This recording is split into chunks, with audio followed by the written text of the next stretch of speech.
Hello views, welcome to TJMS Tamil channel.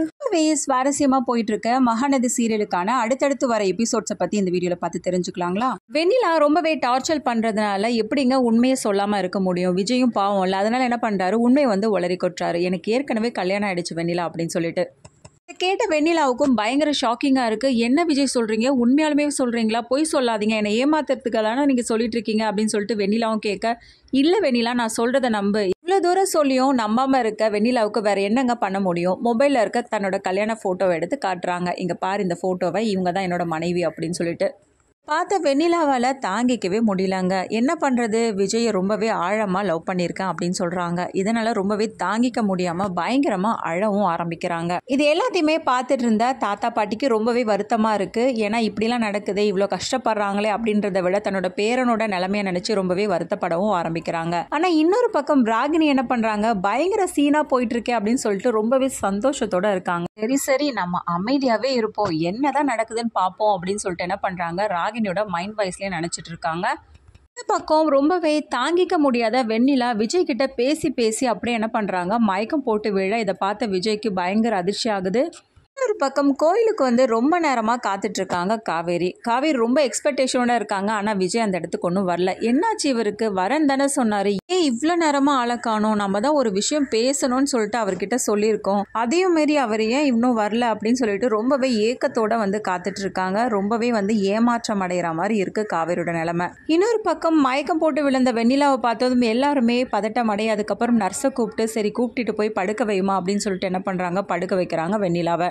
ரொம்பவே வருத்தத்தோடு இருக்க விஜய் பார்த்த தாத்தா பாட்டி, என்னப்பா இப்படி ஆயிடுச்சு? அதனால தான் தாத்தா நான் சொல்லாமல் இருந்தேன். ஆனால் என்ன பண்ணுறது, என்னைக்காவது ஒரு நாள் தெரிஞ்சு தானே ஆகணும். இன்னைக்கு ஓவராக என் மேலே உரிமை எடுத்துக்கும் போது நான் எப்படி தாத்தா இதை சொல்லாமல் இருக்கிறது? ஆமாம் விஜய், நீ சொல்கிறதும் கரெக்டு தான். இந்த விஷயத்த நம்ம ரொம்ப நாளைக்கு மறைச்சே வச்சுட்டு இருக்க முடியாது. அதுக்கேற்ற மாதிரி என்ன பண்ணணும், சொன்னது ஒரு வகையில் நல்லதாக போச்சு. சரி விடுப்பா, நீ ஒன்றும் வருத்தப்படாத அப்படின்னு சொல்லிட்டு தாத்தாவும் விஜய் சமாதானப்படுத்த. இன்னொரு பக்கம் டக்குன்னு அப்போ தான் ஞாபகம் வருது விஜய்க்கு, அச்சோ காவேரி நம்மளை கோவிலுக்கு வர சொல்லியிருந்தாலே அப்படின்னு சொல்லிட்டு என்ன பண்ணுறாரு, ரொம்பவே அவசரமாக அங்கேருந்து சரிங்க தாத்தா நீங்கள் பார்த்துக்கோங்க, நான் ஒரு இடம் போயிட்டு வந்துடுறேன் அப்படின்னு சொல்லிட்டு கிளம்புறாரு. என்னாச்சுப்பா விஜய், ஏன் இவ்வளோ அவசரமாக கிளம்புற அப்படின்னு சொல்லிட்டு தாத்தா கேட்க, தாத்தா நான் சொல்கிறேன் தாத்தா அப்படின்னு சொல்லிட்டு என்ன பண்ணுறாங்க, தாத்தா பாட்டிக்கிட்ட கேட்டு அங்கேருந்து கிளம்புறாங்க.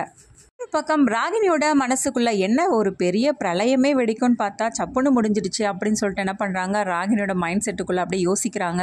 சரி இதோட நம்ம விட்டுற போகிறது கிடையாது, இனிமே தான் ஆட்டமே இருக்குது. நம்ம ஏன் வெண்ணிலாவை சும்மா விடணும்? வெண்ணிலாவோட மனசுக்குள்ளே ஏதாவது ஒன்று சொல்லிக்கிட்டு குழப்பமடைய வைக்கணும். அப்போ தான் நமக்கும் கொஞ்சம் நல்லாயிருக்கும் அப்படின்ற மாதிரி யோசிக்கிறாங்க.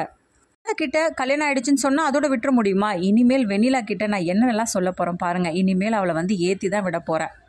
கூட சேர்றதுக்காக கண்டிப்பாக வெண்ணிலாவை நான் பல வகையில் யூஸ் பண்ணிக்க போகிறேன். அதுக்கப்புறம் இந்த காவேரியோட நிலைமையை நினச்சி, காவேரி உன் நிலைமையை நினச்சா எனக்கே பரிதாபமாக இருக்குடி அப்படின்னு சொல்லிட்டு என்ன பண்ணுறாங்க, ரொம்பவே சந்தோஷத்தோட காவேரி ஒரு பக்கம் என்ன பண்ணுறாங்க, மைண்ட் வாய்ஸில் பேசிகிட்டு இருக்காங்க. ரொம்பவே ஸ்பீடாக போயிட்டுருக்காரு விஜய். எதுக்காக காவேரி நம்மளை வர சொல்லியிருப்பான்னு தெரியலையே, ஒச்சிச்சோ டைம் வேறு ஆயிடுச்சு, ஒன்றுமே புரியல அப்படின்னு சொல்லிட்டு ரொம்பவே பதட்டத்தோடையும் குழப்பத்தோடையும் அங்கேருந்து ட்ரைவ் பண்ணிட்டு போகிறாங்க விஜய். இன்னொரு பக்கம் நம்ம காவேரி விஜய்க்காக ரொம்ப நேரமாக காத்துட்ருக்காங்க. என்ன இவர் ஆளையே காணுமே அப்படின்ற மாதிரி யோசிக்கிறாங்க. அதுக்கப்புறம் தன்னோட அம்மா கிட்டேருந்து கால் வருது. காவேரி எங்கடி போயிருக்கா அப்படின்னு சொல்லிட்டு கேட்க, இல்லைம்மா பக்கத்தில் தாம்மா இருக்கேன் அப்படின்னு சொல்லிட்டு காவேரின்னு சொல்ல, காலையிலே சாப்பிடாம போனால் சீக்கிரம் வீட்டுக்கு கிளம்பி வா அப்படின்னு சொல்கிறதுன்னு பேரில் ஒன்றுமே புரியல. சரிம்மா நான் வரேன் அப்படின்னு சொல்லிட்டு ஃபோனை வைக்கிறாங்க. திரும்பவும் ரொம்ப நேரமாக எதிர்பார்த்துட்டு இருக்காங்க. அதுக்கப்புறமா என்ன பண்ணுறதுன்னு தெரியாமல் அங்கேருந்து காவேரி ரொம்பவே ஏமாற்றத்தோடும் சோகத்தோடும் அங்கேருந்து கிளம்புறாங்க. ரொம்பவே யோசிச்சோ ரொம்பவே கவலையோட நடந்து என்ன பண்ணுறாங்க, போயிட்டே இருக்க தருணத்தில் திடீர்னு மயக்கம் போட்டு விழற ஒரு நிலைமை ஏற்படுது காவேரிக்கு. ஏன்னா காலையிலேருந்து அவங்க சாப்பிடாமல் இருக்கிறதுனால.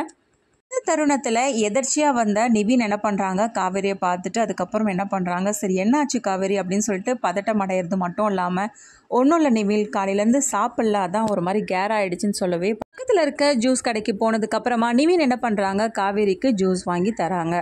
என்னாச்சு காவேரி, ஏன் வெயிலில் சாப்பிடாமலாம் வெளியில் வர, சாப்பிட்டு வந்திருக்கலாம்ல அப்படின்னு சொல்லிட்டு நிவினும் கேட்க, ஒன்றும் இல்லை கொஞ்சம் அவசரமாக கிளம்புன வீட்டில் இருந்து அப்படின்னு சொல்லிட்டு சொல்கிறாங்க. அப்படி என்ன அவசரம் உனக்கு அப்படின்னு சொல்லிட்டு காவேரியை பார்த்து நிவின் கேட்க, அச்சோ இப்போ நம்ம தப்பி தவறி கூட எந்த ஒரு விஷயத்தையும் நிவின் கிட்ட சொல்லிடக்கூடாது, முதல் முறையாக நம்ம விஜய் கிட்ட தான் சொல்லணும் அப்படின்னு சொல்லிட்டு அந்த முடிவில் மட்டும் ரொம்பவே தெளிவாக இருக்க காவேரி என்ன பண்ணுறாங்க, யோசிக்கிறாங்க. என்னாச்சு காவேரி அப்படின்னு சொல்லிட்டு நிவின் கேட்க, அது ஒன்றும் இல்லை, பக்கத்தில் ஒரு ஃப்ரெண்டை பார்க்க வந்திருந்தேன், அதுக்காக தான் அப்படின்னு சொல்லிட்டு எதையோ சொல்லி சமாளிக்கிறாங்க. ஓகே ஓகே காவேரி, நீ ஜூஸ் குடி அப்படின்னு சொல்லிட்டு சொல்கிறாங்க. அதுக்கப்புறமா சரி, அன்னைக்கு நடந்த விஷயத்தை பற்றி நான் யோசிச்சு பார்த்தோம், எனக்கு ரொம்ப பாவமாகவும் இருக்குது காவேரி. அவர் யாருக்காக அந்த இடத்துல ஸ்டே பண்ணோம், எல்லாம் உனக்காக தானே வந்திருக்காரு, அப்படியே நீ அவர் கூட சேர்ந்து வாழ்கிறதுக்கு தயங்குற அப்படின்ற மாதிரி நிவின் சொல்ல, அப்படிலாம் ஒன்றும் இல்லை நிவின், எனக்கு அந்த ஒரு பிரச்சனைலாம் கிடையாது, எனக்கு ஒரே ஒரு பிரச்சனை தான், வெண்ணிலா அந்த வீட்டில் இருக்காங்கல்ல, அதை நினச்சி தான் பற்றி நீ தெளிவாக பேசிட வேண்டியதானே காவேரி அப்படின்னு சொல்லிட்டு நிவினும் சொல்ல, இல்லை கண்டிப்பாக பேசியிருக்கேன், அதுக்கான ஒரு நல்ல ஒரு முடிவு கிடைக்கும்னு சொல்லிட்டு நானும் எதிர்பார்க்குறேன் நிவின், அதுக்கப்புறம் கண்டிப்பாக விஜயோட சேர்ந்து வாழ்வேன் அப்படின்ற மாதிரி சொல்கிறாங்க காவேரி.